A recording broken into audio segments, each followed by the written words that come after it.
እንኳን በቀይ ወጣ እንኳን ፔናልቲ ተሰጠ 3 ነጥቤን ወስጃለሁ ሶስተኛ ያለው ቲም ነኝ ታከብረኛለህ ገባረ እንኳን በቀይ ወጣ ምን ብላችሁ ቪዲዮ እንደምትሰሩ ስለማቅ ነው እንኳን ፔናልቲ ተሰጠ እንኳን በቀይ ወጣ ገብቶልሃል ለጥፈናታል ዝም በል አሁን ደግሞ ቀጣይ ቋጠሮ ነው ቋጠሮ ደግሞ ለቼለው ድብን ዳርገን እንቋጥራለን በለው ግባለታ እኔ አትኖታ አይተዋላ እኔ አትነው ትታኛለህ ዝም ብለኸኝ እችላለሁ ነው ማለት ወጣኝ ከተደፋሽ ዲሬክቱ ያይባጃ ባቴ ወያላ አስቀምጬ ነው መለጠልጠው በፍርታት አግኝቼ ልለቅነው እንዴ እለቀልጣለሁ አባቴ ማሸነፍ እየተቻለ ማን ይሸነፋል ወያላ ለራሱ ቋጥረን ያልሰማም ይሄ ነው ማንቼ ይሄ ነው ለኔ ማንቼ ወያላው ስለሚቻል አባቴ ይሄ ነው ማንቸስተር እንዲህ ተሰብስበን እንዳማረብን እያየነው አይደል እንዳማረብን ግሎሪ ማን ዩናይትድ ማንቸስተር ዩናይትድ በኦልድ ትራፎርድ ክሪስታል ፓላስን አሸንፏል። ለዩናይትድ ደጋፊዎች እንኳን ደስ ያላችሁ ማለት ፈልጋለሁ። ነገር ግን ጨዋታውን በደንብ ተከታተልኩት በዝርዝር ማለት ነው። እና ጎል የተቆጠረበት መንገድ ፔናልቲው በጣም አስገራሚ ነው። እንግዲህ በዳኝነት ታሪክ ወይም በፕሪሚየር ሊጉ ታሪክ በጣም ብዙ አይነት ውሳኔዎች እንመለከታለን። በጣም ኮምፕሊኬትድ የሆኑ ተመልካቹን ግራ የሚያጋቡ ውሳኔዎች ተመልክተን እናውቃለን። ነገር ግን ከሳጥን ውጪ የተሰራ ጥፋት ነው። ከሳጥን ውጪ ጥፋቱ መሰራቱ ብቻ ሳይሆን ፔናልቲም ተሰጥቶ ሲያበቃ ደግሞ ቀይ ካርድም ተሰጥቷል እና በጣም ኮምፕሊኬትድ ነው። እግዚአብሔርን ማለት ላይክ አሁን የማንቸስተር ዩናይትድ ደጋፊዎች የሆነ ዝም ብሎ የማይረባ ቃል ኮሜንት ልታደርጉ ትችላላችሁ። ግን አሁን ስታንዳርድ የሆነ የእግር ኳስ ተመልካች እግር ኳስን በስርዓት የሚመለከት የእግር ኳስ ተመልካች ፔናልቲ ቀይ ካርድም ሊያሰጥ እንደማይችል በትክክል ይረዳል ብዬ አስባለሁ። እና ምን ትላላችሁ? ደጋፊ አሁን እንስማማ። በቃ ኦፊሻሊ ማለት ነው አሸነፋላ እንኳን ደስ አለ በቃ አሁን እንዳቋጥርብኝ በቃ አሸንፈሃል ቶፕ 3 ገብተሃል እንኳን ደስ አለ እንኳን ለዚህ ክብር አበቃ አሁን ዝም በለው ዞር በል ካጠገቤ ነው ከቻልክ ማለት ነው እኔ አቋጥርብኝ ምን ትችያለሁ ቶፕ 4 ጨርስ የምሬ ነው ማለት አሁን ግን ቼልሲ ላይ እንዳትወግማ ፍታ በቃ ፍታ የትርፌ ደጋፊ መፍታት አለባችሁ መፍታት አለበት ይፍታል በራሳችን ምንም ፈታም አልፈታም አንሰማ ፍታ የትርፌ ደጋፊ ፒስ ዋናው እሱ ነው የሚያስፈልገው ይመቻል እኛ የምናውቀው ማንቸስተር ዩናይትድ የካምባክ ባህል ያለው ማንቸስተር ዩናይትድ ኦልድ ትራፎርድን ማያስደፍረው ማንቸስተር ዩናይትድ ኢዝ ባክ እየነገርኩ ነው ማንዬ ማንቸስተር ዩናይትድ ተመልሷል ጀግናው ማንቸስተር ዩናይትድ እየተመለከተው ነው ቀይ ካርድን እንደ አድቫንቴጅ አድርጎ መጠቀም የሚችለው ማንቸስተር ዩናይትድ ተመልሷል አልነገሩሽም ወይ ቱ ፒስ ግባ እናውጣው 81 ነገር ልንገር አንድ ጎል ሰጥቶ የሚጫወተው የማንቸስተር ዩናይትድ ደጋፊ ነኝ ፈርስት ሃፍ የጨፈርኩ ያላ ሰከንድ ሃፍ ገባ ገብታው ጣው ግባ እናውጣው ልንገር የራሴን ቋጠሮ ጨርሻለሁ አንተ ላይ ልቋጠረብህ ለወንድም ጥላ ለቼላው ልቋጠር ዝግጅቴን ጨርሻለሁ እንታያለን አወርድሃለሁ ደግሞ እኔ ያለው መቼም ዋንጫት በላትም ፎቃቃው ወያለው ቅጥል ይላል እኔ ከሳምንት መግለብ ነው ከሳምንት ሼስኮ ያገባል ከሳምንት ማሸነፍ ነው አረ ማይክል ካሪክ አረ ምን አርጉ ነው የምትለን ጎል አነሰብኝና ትንሽ እንደውም ድብር ብሎኛል ማለት ማንቸስተር ዩናይትድ ሶስተኛ ላይ መጥቶ ደቅ ግሎሪ ማን ዩናይትድ ፓላስ በቀይ ባይወጣበት ኖሮ ዛሬ ዩናይትድ ይሸነፍ ነበር። ኧረ እባክህ ይሄ የእንግሊዝ ፕሪሚየር ሊግ ነው። ኤቨርተን ዩናይትድ ሜዳ ላይ መጥቶ በቀይ ወጥቶበት አላሸነፈውም ነበር። ያን ዩናይትድ አናቆም። አሁን ዩናይትድ ተለውጧል። ዳኛው ተሳሳተ፣ ምን ሆነ? ቀይ ካርድ ወጣበት፣ እድሉን አገኘ፣ ተጠቀመበት። 2-1 አሸነፈ። ሶስተኛ ካሪክ ከ7 ጨዋታ 6ቱን አሸንፎ 1 ጨዋታ አቻ። ይህን ነገር አርቴታ አላረገውም፣ ጋርዲዮላ አላደረገውም። ተከታታይ በጣም ከባድ ጌሞች ማለት ነው። እኔ ብሩኖ ፈርናንዴዝ የሚባል ተጫዋች ቃላት የለኝም። ሁሉም ክለብ የኔ በሆነ ብለው የሚመኙት ተጫዋች። ቤንጃሚን ሴስኮ ደግሞ ተነስቶበታል። በቃ የፈረስ ስብስብ ማለት ክርስቲያን ፓላስ ነው። የምን በርንሌ ምናምን አይደለም መውረድ ያለበት። ይሄ እከካም ደርሶ መልስ ይሰጣል። እስከ 45 መርተ እንዳህያ ምን አባ ያራግጣል። ያፈጠርኩት እንዳለ ምግብ የሆነ እኔ ቀይ ሴጣን ታስሯል አልተባለም እንዴ በረመዳን? የሆነ በቃ ይሄ ሰይጣናዊ ነው። በቃ ምን አይነት እንዴት እንደሆነ አላውቅም። በቃ 1-0 የወጣን ቲም ደህና ነው፣ ፖዚሽንም ተመጣጣኝ፣ ኦን ታርጌት ተመጣጣኝ የነበረን ቲም ይሄው ሰይጣን አዋክቦ ፔናልቲ ያስደረጉ። ለፔናልቲው ልንል ስንል ደግሞ ጭራሽ በቀይ ወጣ። ከዛ ተገለበጠ።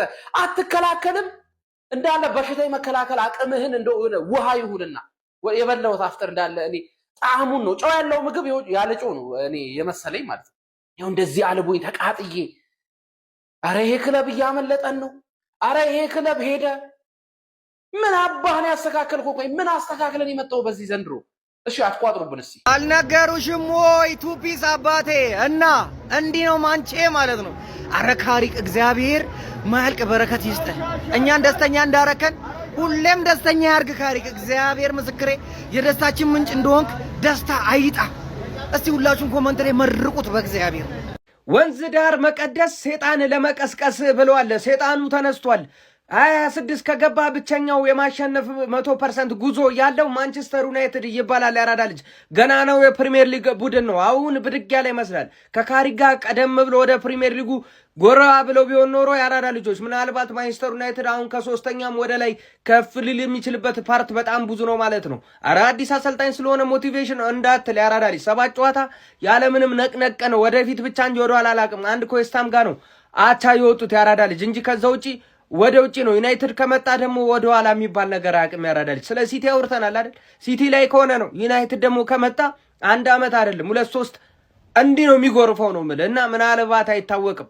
የመጡበት ሜንታሊቲ እጅግ በጣም አስገራሚ ነው። እየሄዱበት ያለው መንገድ ምንም አይነት ወደ ኋላ የሚባል ነገር የለም። ከመመራት ተነስተው ነው ማሸነፍ የቻሉት በዚህም ጨዋታ ማለት ነው። ማንቸስተር ዩናይትድ እና ካሪክ እጅግ በጣም አስገራሚ እንቅስቃሴ ላይ ናቸው። እስቲ ሀሳብ አስተያየታችሁን ኮሜንት ላይ አስቀምጡ። አዳዲስ ሰዎች ፎሎ በማድረግ ተቀላቀሉ። በደም ሼር ኮፕሊንግ መደረግ እንዳይረሳ። ይመቻል። አውጣው በለው ማለት ነው። የውሻል አውጣው በለው ማለት ነው። ዩናይትድ በቃ እንግዲህ ጀማ ማለት ነው። እኔ ቀድሜ ተናግሬ የለ ቀድሜ ምን ብያለሁ? ዩናይትድ ፎሬቨር ጀማው እግዚአብሔር ለምድረ ወያላ ለምድረ እዛ ሃንገኛ ላኩላቸው እንቋጥራለን እስከ ጥግ ማለት ነው። ዩናይትድ ይለያል ጀማው ጌታን 3ኛ ደረጃችንን ተቆጣጥረናል። እንለያለን። ዋጓን ማን ዩናይትድ ፎሬቨር ጌታን ሼር አድርጉላቸው። ዩናይትድ ወደፊት ዋንጫው ሲጀመረኛ ነው። አንድ ጆሮ ይዘነዋል ማለት ነው። ላኩላቸው እንችላለን። እንዴ ምን ነበር ያሉት? ሰሞኑን ያልነበርኩ አቋማ ነው ምናምን ነገር የሚሉት እንትን ምንድነው? ማቋማ ምናምን ነገር ያሉት ነገር ይሄ ነገር የሆነ እንትን አለው። በባለፈውም እንዲህ ተጨንቃ ነው ያሸነፈችው መሰለኝ። ብዙ እንትን አለ። ዛሬ በቀይ ካልወጣልኝ አላሸነፍም ብላ ነበር ጭራሽ ማለት ነው። በቀይ ወጣላት፣ ፔናልቲ ቆጠረች እና ቤንጃሚን ሴሴቹ ደግሞ ምን ሆኖ ነው?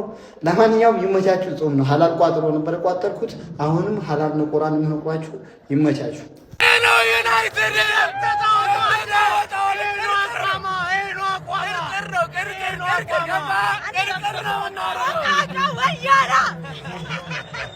ቅርቅር እንደዚህ ነው በቃ የስ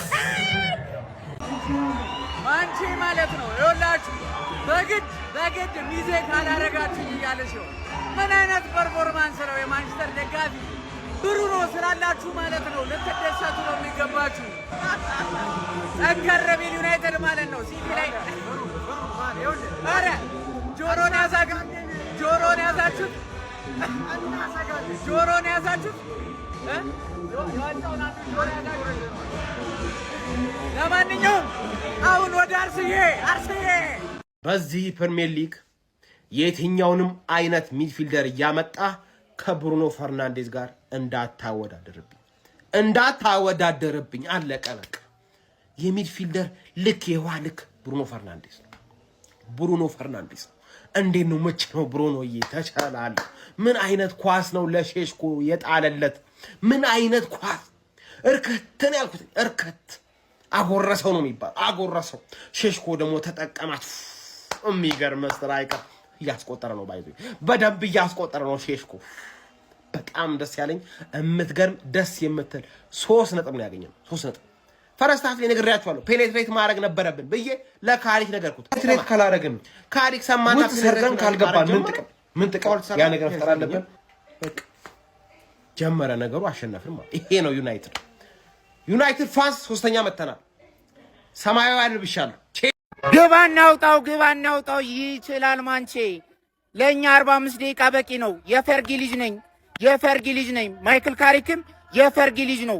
ፈርስት ሃፍ አንድ ጎል አባን ሰጥቼ እለጠልጣለሁ። ሌላኛው የለንደን ክለብ የሆነውን ፓላስ ለጠለጥኩት። አረ ከለንደን ክለቦች ጋር አጫውቱኝ። አረ መቼ ነው ከአርሰናል ጋር የምጫወተው? አረ ከአርሰናል ጋር መጫወት ናፈቀኝ። የለንደን ክለቦች ተመችተውኛል።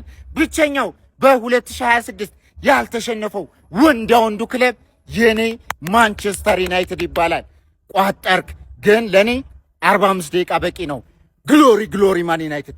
ይህ ነው ማንቸስተር ዩናይትድ ብቸኛው ያልተሸነፈ ወንዱ ክለብ። ወያላው ግባና ተኛ፣ ወያላው ግባና ለክለብ ቋጠረ። እኔ ላይ መቋጠር አይቻልም። ዩናይትድ ላይ መቋጠር መድከም ነው።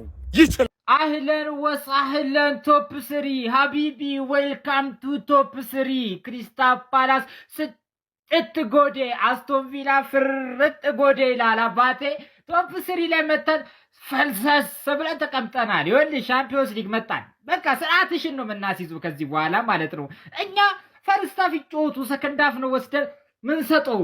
ሰከንድ ሃፍ ነው ጨዋታ ማለት ሲጀመር። እኛ ከዚህ በኋላ ከሰከንድ ሃፍ በኋላ ነው ጀምረን የምንጫወተው። ራሱ አያዋጣም። ፈርስት ሃፍ ማን በእኛ ሊፈጠር በእኛ አፈጠርንባት። ፓላስ ላይ አፈጠርንባት። ማን አቋማ አባቴ ትቀልዳለህ እንዴ? እኛ እየቋጠርን እንዴ ነው ነጥብ የምጥለው? ምን ሆነሽ ነው? ጎረቤቴ እንኳን ደስ አለሽ፣ ኮንግራ።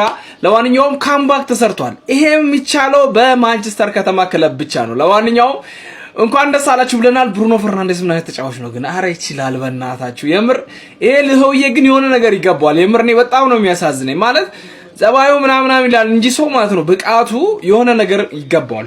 ግን ያው አሁን እድሜው እየሄደ ነው፣ ያሳዝናል። ግን በቃ ይሄ ደግሞ ያ ምንም አለመብላቱ ምርጥ ተጫዋች ከመሆን አያግደውም ቢያስባለሁ። ፔናልቲው ትንሽ አከራካሪ ነው፣ አጨቃጫቂ ነው። ከሜዳ ምንድነው ከፔናልቲ ቦክስ ውጪ ነው ምናምን የሚባል ነገር አለ። ዋናው ግን ቋጠሮ ተሳክቷል። አሁን ወደ ዋናው ቋጠሮ እንዞራለን። ቼላ እንግዲህ አንቺ የለንደኗ ቀበጥ የፓርቲ አፍራሽ ማለት ነው። የሆነ ነገር ካንቺ እንጠብቃለን። ከሞን ብሉስ ለንደን ኢዝ ብሉ እንጠብቃቸዋለን። ይመቻችሁ። አቋማ ስራ ላይ ነው፣ ስራው ይቀጥላል። ይሄን አደገኛ ሰራዊት ለማስቆም አሜሪካ ጦሯን ወደ ኦልድ ትራፎርድ እየዘረጋች ነው እየተባለ ነው። በቃ አሁን ወደ ኦልድ ትራፎርድ እያስጠጋች ነው አሜሪካ ይሄን ጦር ለማስቆም ማለት ነው። ፕሪሚየር ሊግ ላይ ማንንም የሚያስቆም የለም። የካሪክን ቡድን አንድም የሚያስቆመው ክለብ የለም። ከዋንጫ ተፎካካሪ እስከ ታችኛው ሁሉንም እየደበደበ ነው። ከ7 ጨዋታ 6 ጨዋታ ያሸነፈው ካሪክ ዛሬም ደግሞ ክሪስታል ፓላስን በካምባክ ሰጥቶታል ማለት ነው። ብሩኖ ፈርናንዴዝ ሴስኮ ወደ አቋሙ ተመልሷል። በቃ ሴስኮ ኢዝ ባክ ይላል። በቃ ሴስኮ መቼም የማይሞት ተጫዋች ነው ብያለሁ እኮ ገና ፕሪሚየር ሊጉ ላይ ነግሶ ከሃላንድ የተሻለ እንቅስቃሴ እንደሚያደርግ እርግጠኛ ነኝ። ዛሬም ዩናይትድ 2-1 አሸንፏል። የማንቼ ፋን ባጠቃላይ እንኳን ደስ አላችሁ። አሁን ወደ ቋጠሮ ይኬዳል ማለት ነው። ዋንጫ እናስጥላለን ወደ ቋጠሮ። ምን አይነት ካምባክ ነው? ሴስኮ ለምንድን ነው እንደዛ የሚዘለው? ማን